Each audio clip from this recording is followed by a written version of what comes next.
people bandy the phrase national treasure around like cheap aftershave, I want you to gaze upon the very real thing. It's Mr. Danny Baker.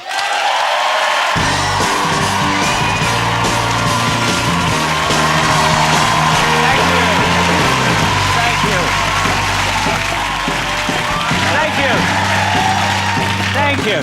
See, Thank you. Good evening, everyone. Even though there's only one way to go, I thought you might have got confused in it. No, I worked it for 11 years, this building. Well, you used to do, when this was London Weekend Television. That's right, man and boy, man and boy. Wow. Look, it's great to have you here. You know, well, thank you. The headlines last week, you would have seen it. Danny spectacularly quit his BBC Radio London show, the weekly show, in grand style, with a lengthy tirade against your former employees on air. So what triggered that? What triggered? Well, I've never been very good at authority, and I just think sometimes this job's no different from anyone else's. And so I'm told by a series of weasels, pinheads and dim bulbs that a show that is doing terrific on the network, it's not like it's in decline. You get these shows and some hotshot is coming in to take it over. You know what they did to my show? They actually just got rid of it and extended the show before it and brought back the show after it. So just swallowed it up.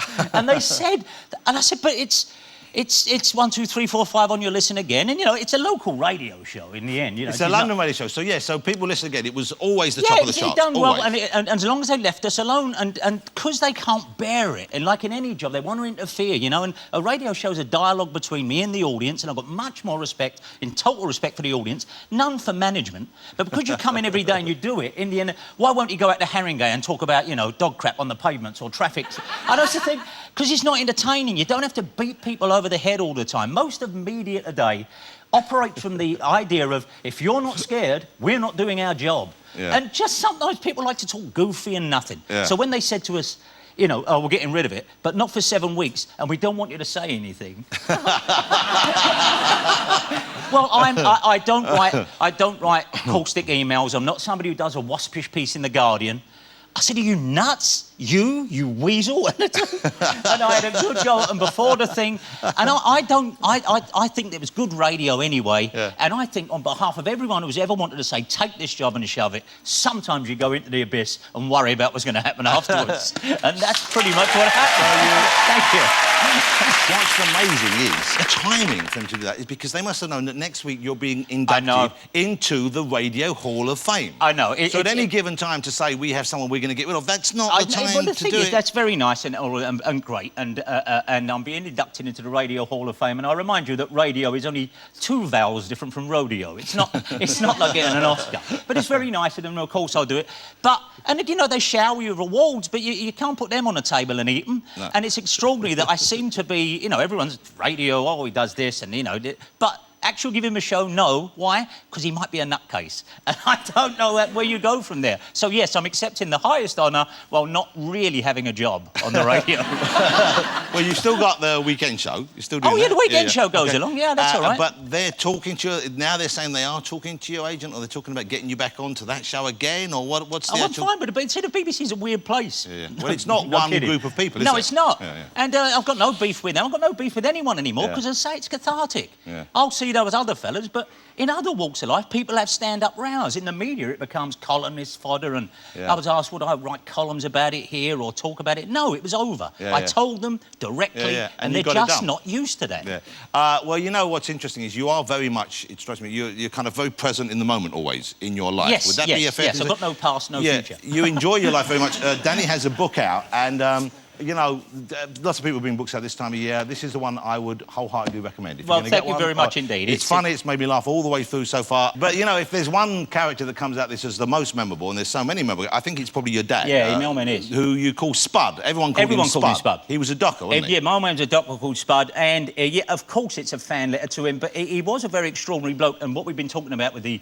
catharsis in the radio is entirely his way of doing things. I physically started to look like my old man, but he's extraordinarily funny, and he was always. And when even on TV, when I used to be on telly, I know I might be again soon, and nobody wants that. So I used to walk down the street and people would... And I'd go, hey, that's not you, your old man, Spud boy! And everyone knew me, old man, because, he was a dock organiser, he was a union organiser, he was a very, very, very explosive type. There's a whole thing about my sister brought home one of her first true boyfriends, and it can sound bombastic, but it's not. I think a lot of people's parents are like that, and a lot of the time we hear now, you have to have ogres in your books, you have to have pain cupboards. It wasn't like that. You took notice of your mum and dad, and you always knew if you risked something new, like my sister's boyfriend did, or my brother when he bought a Donovan cap, you had to run it past the old man, and there wasn't a lot of chance of it getting past the old man. So, and forgive me, but he'd come down the stairs like my brother in his Donovan cap. My old man would go, the fucking hell you got on your head? and you, well, it's Donovan wears one, does he? Well, give it fucking back to him. You ain't going out in there. Now, that kind of, I know it's, our house was full of swearing, and it's not, there's a time and a place. And when my sister's boyfriend knocked at the door, and he said, hello, Sharon there, and he said, who are you? So he said, I'm Colin. I've come to pick Sharon up. The only thing you're picking up, son, is your chin from the pavement as you go now. And he had a repartee and a snappiness about it. And he wasn't a monster. He just was very much of a type you don't really see anymore. But out of all of it, it's a grounding thing, because you can have highfalutin tales about Hollywood, but it's a very grounding thing to have someone in your family like that. And it was a big, big family. But the stories I like best in this, I like all the stories, but the stories about the kids you grew up with, and some of them are funny and sad at the same time. I'll tell one very quickly, and this is a story in the book which is kind of tragic, and it is, but anyone knows it, like, you know, you deal with it at the time in different ways. And a friend, there was a period in about 1968 when mohair trousers were really popular, but we were only 9, 10 and 11. Remember, mohair trousers, what a drawback. I felt like the skin had been took off your legs and sand rubbed in. But there was no fashions for kids of 12, 13, 14. There was one shop in Deptford High Street said they were going to get kids-sized mohair trousers in, and my mate Lenny said they're getting them in, Nelson's, on Saturday. He got there first and got the only pair of ones that were gold and turquoise. They were gold, they shimmered gold and turquoise. The rest of us had to do plum and blue, right? But Lenny had these one trousers. He paid 12 quid for them and saved up. 12 quid, in, you know, that age in 1968. Anyway, he loved these trousers, and he was waiting for the right time to wear them. Cut to one of our other gang, let's call him Barry. Barry was just, as a lot of us did, knocking around this whole bunch of houses that were condemned. And at one time, Barry went upstairs in his house, and we're all, like, say, 11, 12, and he fell to it, and he got killed, Barry. He got killed and went through, and it was an awful thing, of course it is, and I only tell it because there's light and shade in the story. And a week previously, Barry had said to Lenny, I've got a wedding coming up, borrow your trousers, and they were best mates. And he said, oh, no, I don't. He said, go on, borrow, I'll give you £1. So he gave him £1, and he borrowed him his trousers. Now, I'm not going to say when he got tragically killed, he was wearing those trousers. But Lenny went to see him. We all did, you know, you pay your respects, and he was kind of laid out. What do you think he was wearing? They laid him out in. I know, it's bad. So Lenny's walking along. I'm going to stand up if that's all right. So Lenny's walking along, and he's got to the beer, and of course and he's gone, oh, no. Oh, no. Oh, no. And of course they've gone, Lenny, we all feel him. No, and he's turned around to us, he's gone, me strides. And they said, oh, Lenny, we all feel. He's going, no, he can't go down the hole in the strides. He can't go down the hole. Well, Lenny, the poor kid did go down the hole in Lenny's best trousers. I paid 12 quid for them. And afterwards, when anyone said to Lenny, you know, anyone know we can get mohair trousers? He'd say, I know we can get a pair. You don't have a shovel, but... So it's... Yeah, it's a tragic story, but it's true. And the greatest thing I'm going to say about the book is how comes these stories, you know, I don't believe it. Well, it's true. And yes, you can bleed and say, oh, that's awful. Yeah, it is, but it's a pretty good story as well. There's so many memories, because we're a similar age, there's so many memories that I have of this period which you reminded me of, but in particular, there's something which I never had access to, and you got taken out. You had an older sister and an older brother, and they would go out places, and your sister took you with her boyfriend, the guy we mentioned, I think, in the White Primrose, to go and see, when you were just a young boy, or a youngish man, to go and see Hair. Yeah, this is the same period, and all anyone ever said about Hair in 1968 was they take all their clothes off halfway through. That's all anyone knew about it, right? But everyone said, oh, no, it's about breaking down barriers. So I thought, yeah, we're going to see Hair, because it's a great rock musical. And you were how old? I'm 1968, I'm nearly 11. So I'm going with my sister and her boyfriend to see Hair at the Shaftesbury Theatre, and it's got all this thing, they take their clothes off. But I'm thinking, well, I've heard about it, but I think what they do is it'll be brief and the lights will be down. Yeah. Well, we had 3 great seats right on the aisle, and ladies and gentlemen, they don't turn down the lights. It is not brief. I don't remember what part it is they get their clothes off. I think it might be Let the Sun Shine In, but that seems an odd cue for getting your bum out, doesn't it? But so let the sun shine in. Now, I'm with my sister, and there it is. There's all these equity-paid hippies just freaking throwing... And I'm with my sister, and I'm, 10, and Sharon's... And she's thinking, oh, no. Oh, no. And so we're looking straight ahead, but thinking, let it be over, let it be over. It wouldn't be over. Then, even worse... Down into the audience come the cast. Let the sun shine in. Let the... They all come along the aisle and stand at the end of the rows. Now, I've got an aisle seat, and I'm 10, and we're looking at this empty stage now. And there's this bloke here, and it's going backwards and forwards and backwards and forwards and backwards and forwards.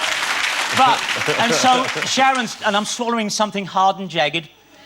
And I'm looking straight, let the sun shine in. And then, ladies and gentlemen, it brushed my ear.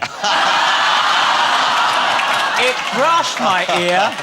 And I was thinking, oh, no, if this is the new way, give me the Sound of Music, give me South Pacific. But someone give me a flannel. Because... And we got home, and it's never been mentioned again in our house. I said, well, why would you? And whoever that fellow was, talk about member of Equity, bang, it brushed my ear, 1968. But you survived. I'm still a fan of musical theatre, which shows you how broad my back is. The book is great. It's called Danny Baker, Going to Sea in a Sieve. It's only the first part of Danny's remarkable and very entertaining life story. But we should just check your health and stuff. There was the other big story in your life. It was, yes. I had cancer of the head and neck. There's no getting away from that. But, yes, it was for 8 months, and I'm giving off sparks. I couldn't be better. I literally couldn't be better. It's a horrible process, but the great thing is science just takes care of it. Takes care of it. They tell you what's going to happen. Doesn't always work out that way. It worked out fine for me. And, the people over there at Guy's Hospital also dedicated the book to. Yeah. I'm not one of them who ever wants to sell a book on the back of my illness. But as you've asked, I'm fine. Thank you very much. Thank you. No. Okay. Thank you. Thank you. Just ironic that you got your voice back and they took your show away. Absolutely. Maybe they know what they're doing. Yeah, the great thing about it is I said it earlier, you are the unsinkable Danny Baker. I know you'll always be doing radio, and the reason you'll always be doing radio is because you are, I think, perhaps the greatest radio performer we have. Oh, man, I love it. That's so nice of you. Mr. Danny Baker, ladies and gentlemen. Well, thank you, everybody. Thank you. That was great. Thank you. Very funny. Wonderful. The hair story. Thank you. I know. All right, we're going to take a break. Please don't go away. John, afterwards, I'll be talking to Katherine Jenkins, and we have Si still to come, so see you in a couple of minutes.